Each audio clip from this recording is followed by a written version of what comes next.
तो अब हम चैप्टर 2 के बारे में पढ़ेंगे। राजा और किसान क्या है, जो हिस्ट्री क्लास 12, इसके इम्पॉर्टेंट नोट्स के बारे में हम पढ़ेंगे। ठीक है, तो हड़प्पा सभ्यता का काल जो है 2600 से लेकर 1900 ईसा पूर्व तक रहा, जो कि एक शहरी सभ्यता थी। ठीक, हड़प्पा सभ्यता के पतन के बाद वैदिक सभ्यता आई थी, जो कि एक ग्रामीण सभ्यता थी। ये आपके एमसीक्यू में पूछा भी जा सकता है एक नंबर में, कि हड़प्पा सभ्यता के बाद कौन, मतलब या ऐसा हो सकता है कि वैदिक सभ्यता जो थी वो कौन सी सभ्यता थी। तो याद रखना, एक ग्रामीण सभ्यता थी। वैदिक सभ्यता 1500 से लेकर 600 ईसा पूर्व तक चली, यानी कि एक टाइम पीरियड भी आपसे पूछा जा सकता है कि 1500 से लेकर 600 ईसा पूर्व तक चलने वाली जो सभ्यता थी वो कौन सी थी। तो वैदिक सभ्यता थी। वैदिक काल में 4 वेदों की रचना हुई थी। ठीक है, तो वैदिक काल में 4 वेदों की रचना हुई थी। 4 वेद, ऋग्वेद, यजुर्वेद, सामवेद और अर्थवेद। ठीक है, ये नहीं आएगा, बस याद रख लेना। अब इसमें जो सबसे इम्पॉर्टेंट क्वेश्चन है, जो कि 3 मार्क में आने के चांसेस हैं, 3 और 5। ठीक है, 3 और 5 मार्क में चांसेस हैं। तो पूछा जा सकता है आपसे कि 6ठी शताब्दी को परिवर्तन काल क्यों माना जाता है, या 6ठी शताब्दी को महत्वपूर्ण काल क्यों माना जाता है, या फिर महत्वपूर्ण काल क्यों माना जाता है। ठीक है, ये क्वेश्चन आने के चांसेस हैं। तो याद रखना क्या क्या लिखना है आपको। तो 6ठी शताब्दी को परिवर्तन काल या बदलावकारी काल माना जाता है, और इसके निम्न कारण हैं। जैसे मैंने यहाँ पे रेड पेन चलाया, आप ऐसे जब लिखोगे तो यहाँ पे ब्लैक पेन का यूज़ करना। तो 6ठी शताब्दी को परिवर्तन काल, यानी कि इसमें बहुत सारे चेंजेस आए थे, बदलाव आया था, इसलिए इसे बदलावकारी काल कहा जाता है। सबसे पहला लिखना है आपको, राज्यों व नगरों का विकास होने लगा था। देखो, हड़प्पा सभ्यता में हमने वहाँ पे मतलब कि,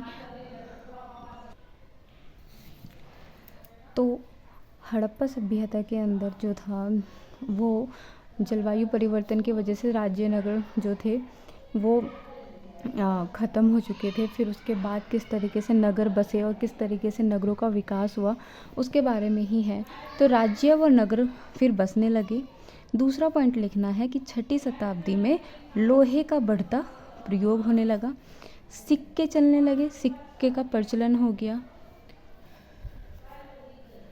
और चौथी लाइन आपको लिखनी है, बौद्ध और जैन विचारधाराओं का प्रचार हुआ था, क्योंकि हमें पता है कि बौद्ध और जैन धर्म के जो विचार हैं वो 6ठी शताब्दी में सबसे ज़्यादा प्रचलित हुए थे, लोगों तक फैलाए गए थे।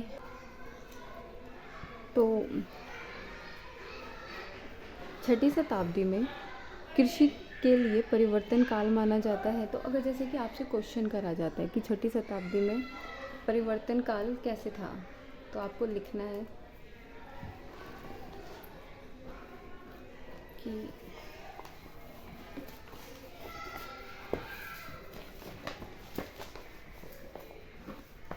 ठीक है, आपको लिखना है कि 6ठी शताब्दी को परिवर्तन काल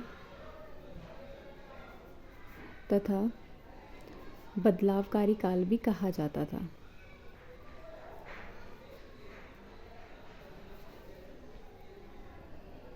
तो इसके क्या क्या रीज़न है, तो अभी मैंने आपको बताया कि राज्यों का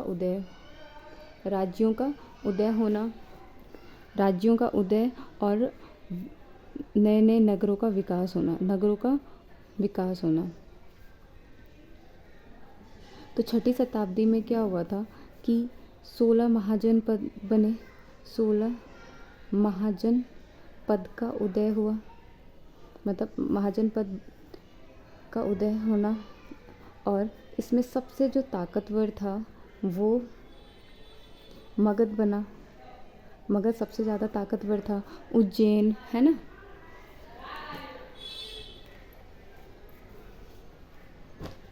तो ये आपको इसके अंदर पॉइंट लिखने हैं। और देखो, महाजनपद का मतलब होता है महाजनपद।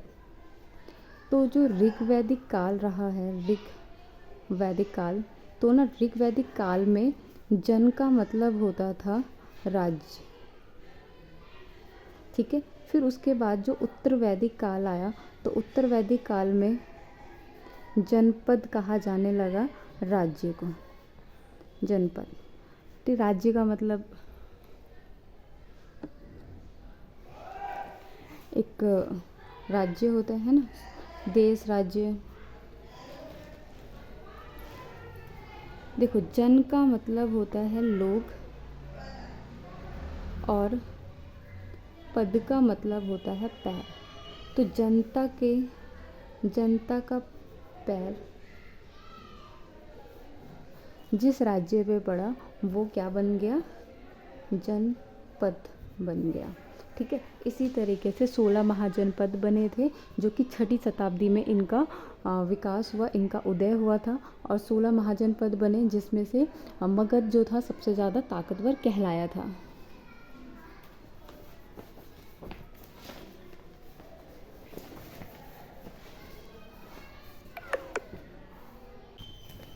अब आपको दूसरा पॉइंट यहाँ पे ये लिखना है, लोहे का उपयोग, यानी कि 6ठी शताब्दी के अंदर लोहे का प्रयोग होने लगा था। लोहे के प्रयोग से भी 6ठी शताब्दी जो है सबसे महत्वपूर्ण काल माना गया, परिवर्तन काल माना गया था, ठीक है। तो सबसे पहले क्या हुआ था कि देखो, लोहे के प्रयोग से किसको फ़ायदा हुआ, कृषि को फ़ायदा हुआ था। तो जब लोहे का प्रयोग होने लगा तो कृषि को सबसे ज़्यादा फ़ायदा हुआ। तो 6ठी शताब्दी में कृषियों का विकास हुआ, ठीक है, कृषियों को फ़ायदा मिला।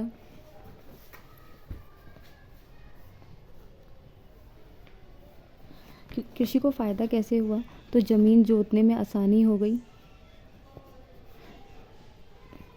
क्योंकि पहले ज़मीन जोतना बहुत ही ज़्यादा कठिन कार्य होता था, जिसके वजह से किसानों को बहुत ज़्यादा मेहनत करनी पड़ती थी।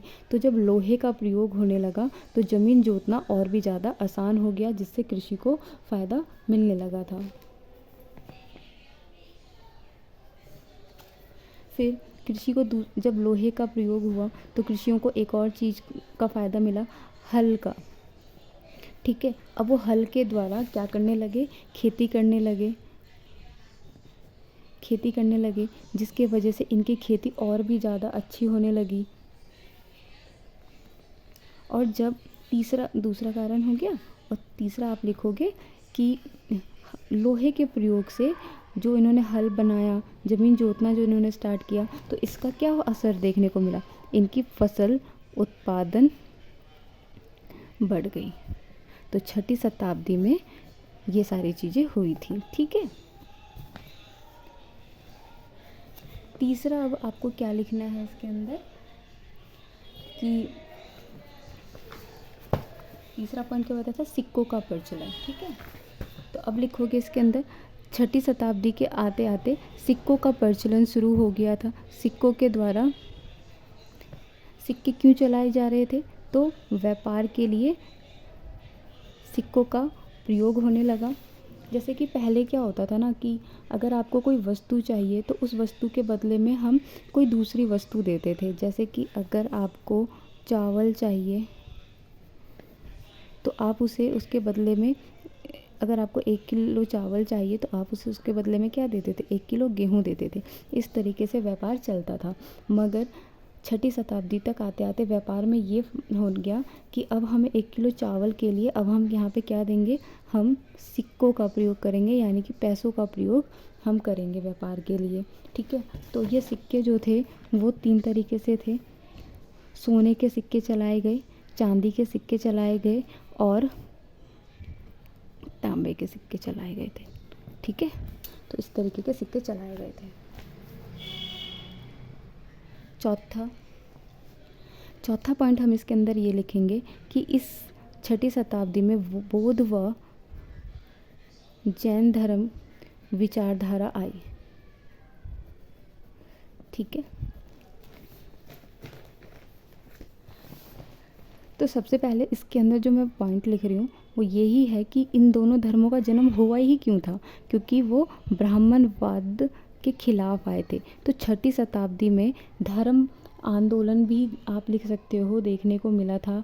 तो ब्राह्मणवाद के विरुद्ध आवाज़ उठाई गई थी, नए धर्म उभरे और लोग जैन और बौद्ध धर्म की तरफ बढ़े थे। ठीक है, तो ये इम्पॉर्टेंट था जिसमें ये सारे पॉइंट्स आपको लिखने हैं।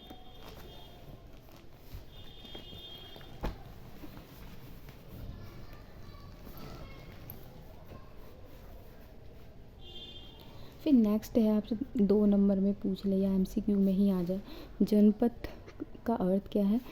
जन का अर्थ जनता, पद का अर्थ पाँव। जनता ने जहाँ पाँव रखे वह शहर उनका हो गया। जहाँ लोग आकर बसे उसी को क्या कहा जाने लगा, जनपद, राज्य कहा जाने लगा। तो ये मैंने बता दिया है कि ऋग्वैदिक काल में राज्यों को जन कहा जाता था और उत्तर वैदिक काल तक आते आते राज्यों को जनपद कहा जाने लगा था। 2500 ईसा पूर्व कई जनपद अधिक महत्वपूर्ण हो गए क्योंकि ये बहुत ज़्यादा विकास कर चुके थे। ठीक है, ये ताकतवर हो चुके थे, इसलिए किसका उदय हुआ था, महाजनपद का उदय हुआ था और 6ठी शताब्दी में 16 महाजनपद उभरे थे। अब नेक्स्ट है कि महाजनपद किस तरीके का था, किस तरीके से महत्वपूर्ण बना। ठीक है, क्या कार्य थे इसके। तो देखो, महाजनपद 2 तरीके से था।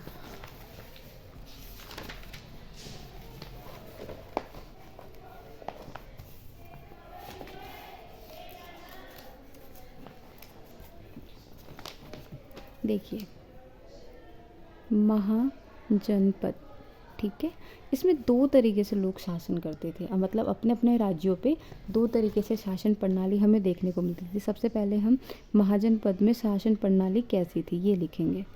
तो हमें 2 तरीके से देखने को मिलती थी। पहली, गण व समूह शासन देखने को मिलता था। कुछ राज्य ऐसे थे जो गण में थे या समूह बनाकर शासन करते थे। दूसरा, हमें ये देखने को मिला कि एक राज्य है जिसके ऊपर शासन करने वाला कौन है, एक राजा है। ठीक है, तो बहुत कुछ राज्य ऐसे थे महाजनपद में जिसमें राजा खुद से शासन करता था, और दूसरा, कुछ महाजनपद में कुछ ऐसे थे जहाँ जो गण व समूह में बटे हुए थे, जो कि समूहों के द्वारा शासन किया जाता था। इसमें क्या होता था कि प्रत्येक व्यक्ति राजा कहलाता था।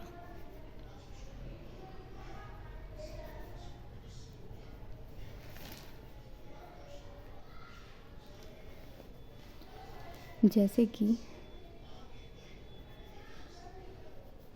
एक गांव है, एक गण है, ठीक है, जिसके ऊपर जो शासन कर रहे हैं वो 5 व्यक्ति कर रहे हैं। तो ये 5 व्यक्ति जो है ये क्या कहलाएंगे, इसमें 5 व्यक्ति 1 2 3 4 5, ये सारे के सारे लोग क्या कहलाएंगे, राजा कहलाएंगे।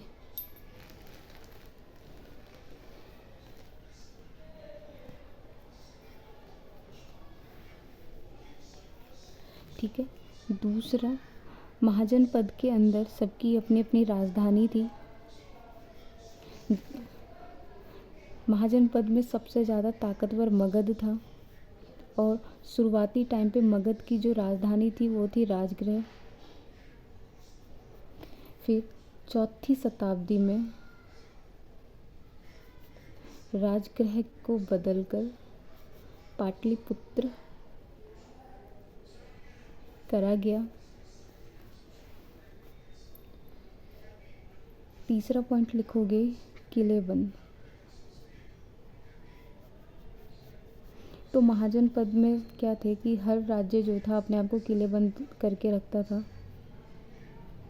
ताकि वो बाहरी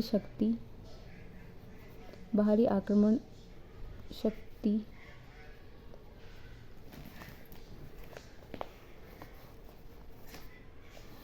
ठीक है। तो राजधानी जो है वो हर राज्य की अपनी अपनी राजधानी थी। मगध बहुत ताकतवर था 16 महाजनपद में, तो राजगृह इसकी स्टार्टिंग में राजधानी थी, मगर 4ठी शताब्दी में राजगृह को हटाकर पाटलिपुत्र कर दिया था, राजाओं का घर। किलेबंद, ठीक है, किलेबंद इसलिए कर हर राज्य किलेबंद रखता था ताकि बाहरी आक्रमण से बचा जा सके। बाढ़, सूखा, इन सब चीज़ों में मतलब जैसे अगर कोई बाहरी आक्रमण होता है तो इसमें स्त्री और बच्चों और बूढ़ों को बचाया जा सके।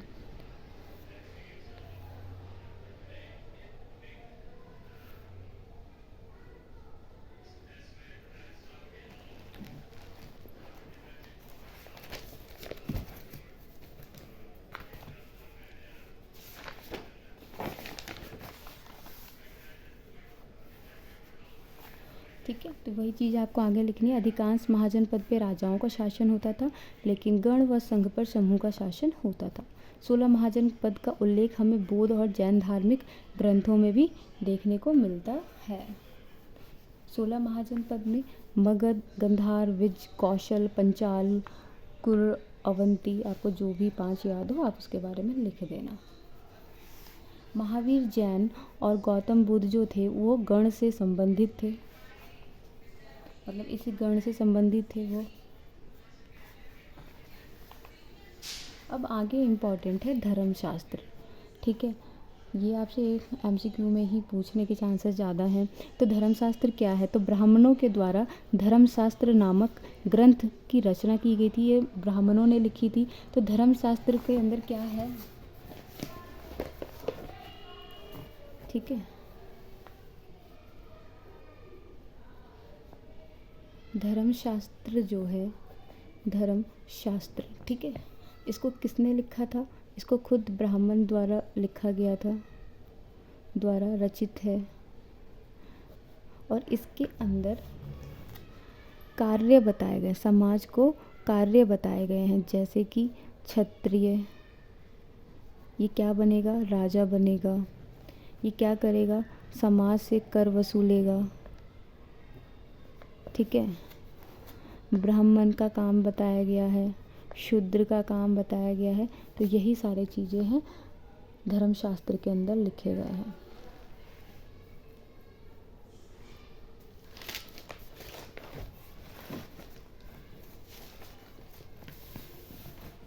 नेक्स्ट जो कि इम्पॉर्टेंट है इस चैप्टर से, वो है 6ठी शताब्दी में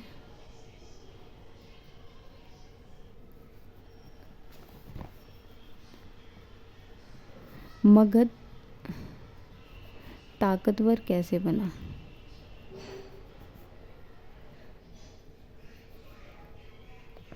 ये इम्पॉर्टेंट है, ठीक है। और 6ठी शताब्दी का परिवर्तन काल, ये दोनों बहुत इम्पॉर्टेंट है। अच्छे से इसको देख लो, कैसे करना है, कैसे लिखना है, ठीक है। तो सबसे पहला पॉइंट हम यहाँ पे लिखेंगे महाजनपद। तो हम यहाँ पे बताएंगे कि 6ठी शताब्दी में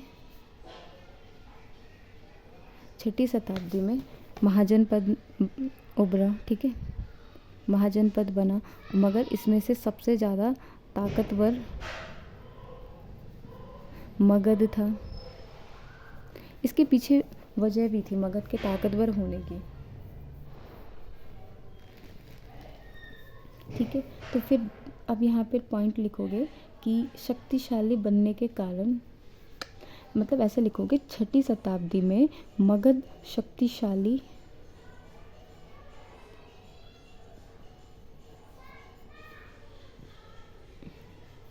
बनने का कारण, ठीक है, ये लिखोगे निम्न कारण। तो पहला महाजनपद लिखोगे,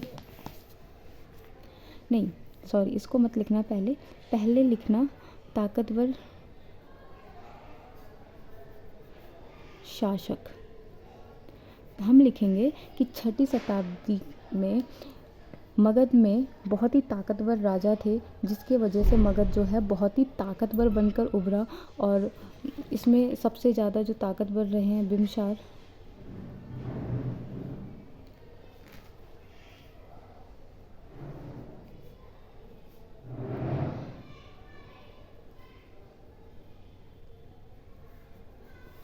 और जो दूसरे रहे हैं वो है अजातशत्रु, ठीक।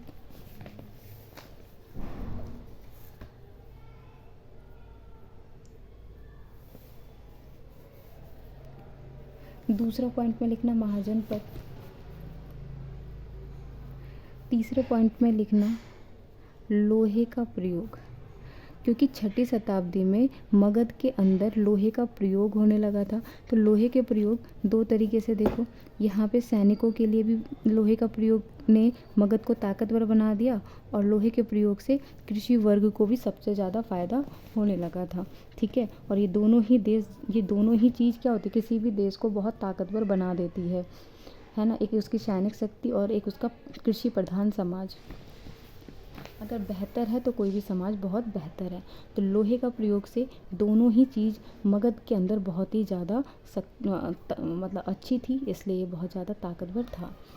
कृषि का मैंने पीछे चैप्टर में बता दिया है कि क्या क्या चीज़ें हुई थी। सैनिकों के लिए क्या बनने लगे थे, लोहे से हथियार बनने लगे थे। जैसे कि अगर आपने बाहुबली मूवी देखी होगी तो आपने देखा होगा कि किस तरीके के शरीर को कवच बनता था, और फिर आपका भाला हो गया, ये सारी चीज़ें थी जो कि लोहे के प्रयोग से बनने लगी थी, जिससे मगध की जो सैनिक थी वो बहुत ही ज़्यादा ताकतवर होती गई। और लोहे कहाँ थे, झारखंड के अंदर।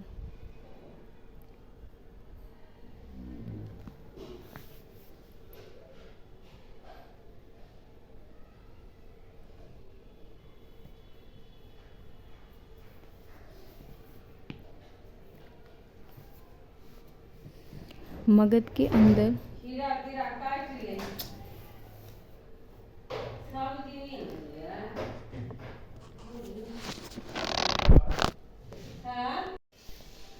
और तीसरा जंगल में क्या थे, मगध के पास हाथी थे। और हाथी क्या है, एक सैनिक ताकत को और भी ज़्यादा मजबूत बना दे रही थी उस समय। तो सैनिकों के पास हाथी को एक सैनिक हथियार के रूप में ही प्रयोग किया गया था। सैनिक को और भी ज़्यादा ताकतवर बनाने के लिए हाथी सबसे ज़्यादा फायदेमंद हो गए थे। ठीक है, हाथी जिसकी वजह से मगध और भी ज़्यादा ताकतवर हो गया था। चौथा पॉइंट इसके अंदर लिखोगे आप, उपजाऊ भूमि।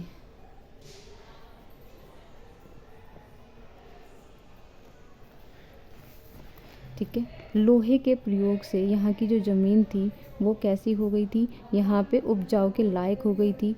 ठीक है, जिसके वजह से यहाँ पे फसल की उत्पादन बहुत अच्छी थी, तो खाने की कोई कमी नहीं थी, जिसकी वजह से मगध जो था ताकतवर होता गया। पांचवा पॉइंट इसके अंदर लिखोगे, गंगा तथा उपनदियाँ।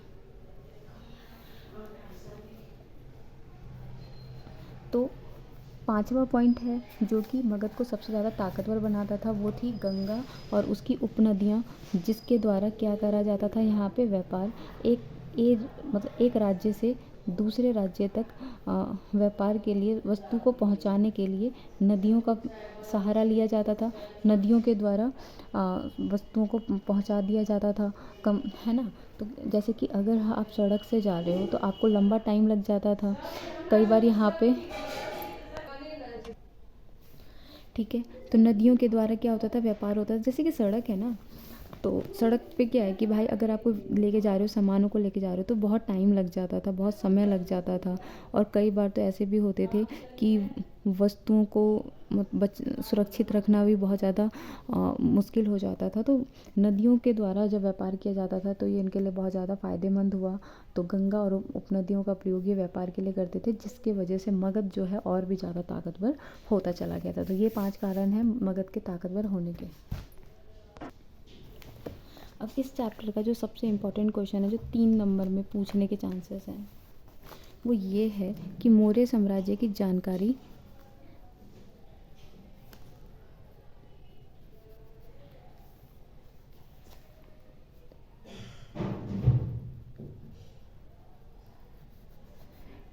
के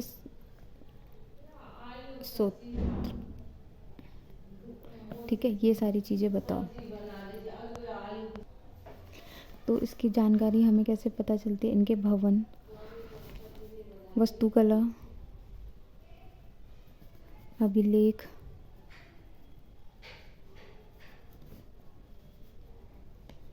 मेगास्थनीज की पुस्तक इंडिका, इसके द्वारा भी हमें मगध के बारे में पता चलता है। तीसरा, चाणक्य जिन्होंने अर्थशास्त्र लिखी थी, इनसे भी हमें मगध के बारे में पता चलता है। चौथा, जैन और बौद्ध धर्म के ग्रंथ, इनके द्वारा भी हमें मौर्य साम्राज्य के बारे में पता चलता है। तो यही सारे इम्पोर्टेंट क्वेश्चन हैं इस चैप्टर के, ठीक है।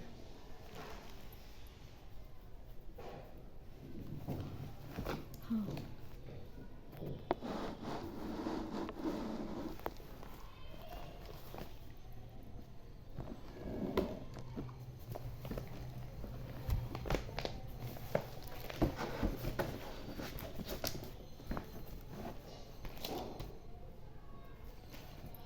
अब एक नेक्स्ट क्वेश्चन जो है कि जेम्स प्रिंसेप के बारे में।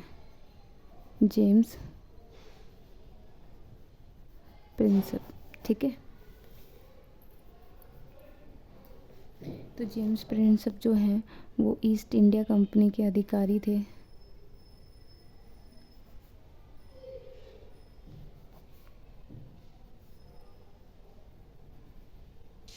तो जेम्स प्रिंसेप जो थे वो ईस्ट इंडिया के अधिकारी थे। इन्होंने भारत में लिपि का अर्थ निकाला था, और वो लिपि थी ब्राह्मी, और खरोष्टी लिपि का इन्होंने अर्थ निकाल के दिया था, जो कि अभिलेख इनको ब्राह्मी और खरोष्टी लिपि में मिले थे।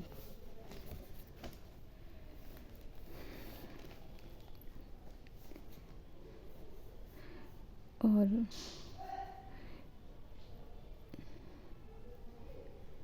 कुछ अभिलेखों में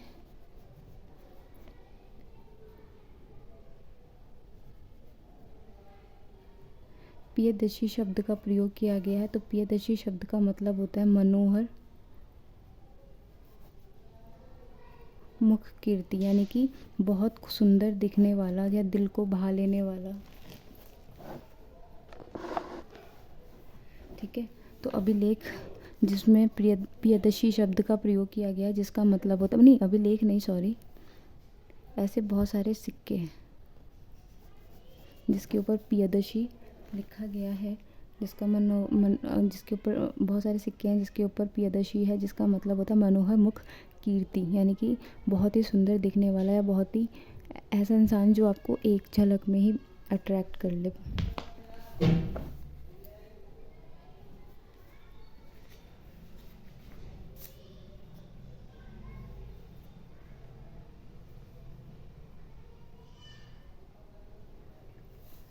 और इन्होंने 1830 में ब्राह्मी और खरोष्टी लिपि का अर्थ निकाल के दिया था।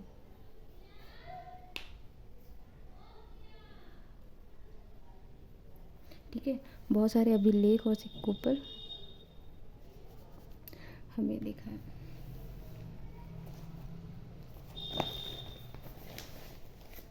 नेक्स्ट जो कि इम्पोर्टेंट है, अभिलेख किसे कहते हैं,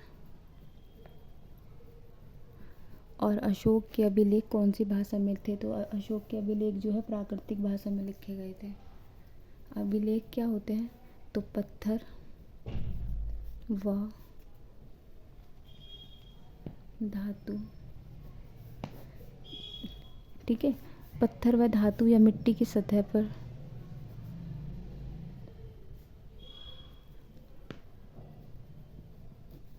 कठोर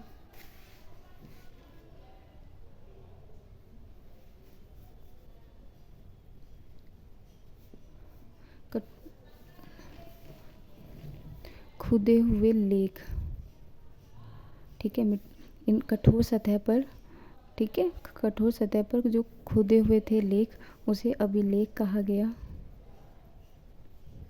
और अभिलेख जो थे वो लोग अपनी प्रशंसा, जो लोगों को दान देते थे उसके बारे में, अपनी विचार के बारे में, इसलिए लोग अभिलेख लिखवाते थे। और अशोक का अभिलेख जो है वो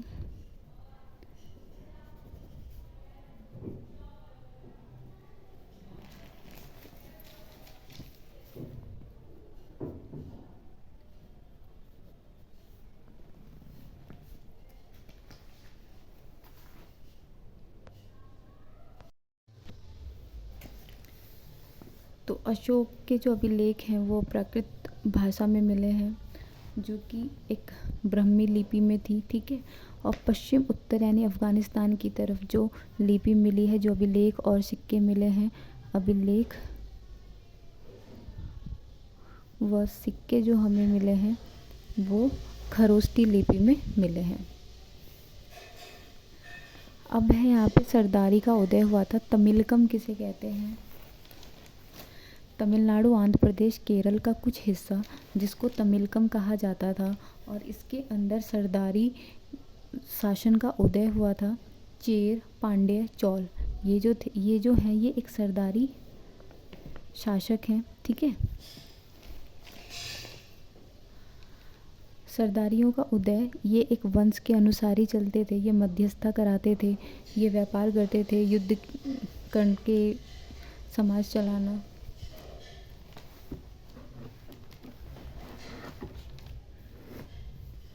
फिर आता है सातवाहन शासक, जो कि भारत के पश्चिमी भाग में आए थे और ये 2री शताब्दी ईसा पूर्व से लेकर 2री ईस्वी तक रहे थे। ये देवीय प्रथा को मानते थे, देवी शक्ति को मानते थे, खुद को देवता के तुल्य मानते थे, ठीक है। इसके आगे जो पॉइंट है एक, वो है कुषाण शासक का। तो कुषाण शासक भी जब आए थे तो इन्होंने व्यापार के लिए सिक्के का प्रचलन किया था, और इनके जो सिक्के थे वो सोने के सिक्कों का प्रचलन किया था। बस यही सारे क्वेश्चन इसमें इम्पोर्टेंट है।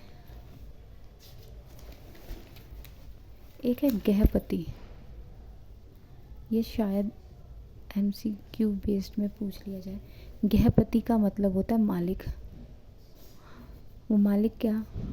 कुत्ते, औरत, बच्चे, दास, घर में मतलब जितने भी लोग हैं सबका मुखिया, वो क्या कहलाता था? मालिक कहलाता था। उसी को गृहपति कहा जाता था, ठीक है। तो ये सेकंड चैप्टर के इम्पोर्टेंट क्वेश्चन है, तो आप इसको पढ़ लेना। ये कुषाण शासक के द्वारा चलाया गया सोने का सिक्का है, जो कि पहली बार चलाया गया था। तो क्वेश्चन आएगा कुषाण शासक का। और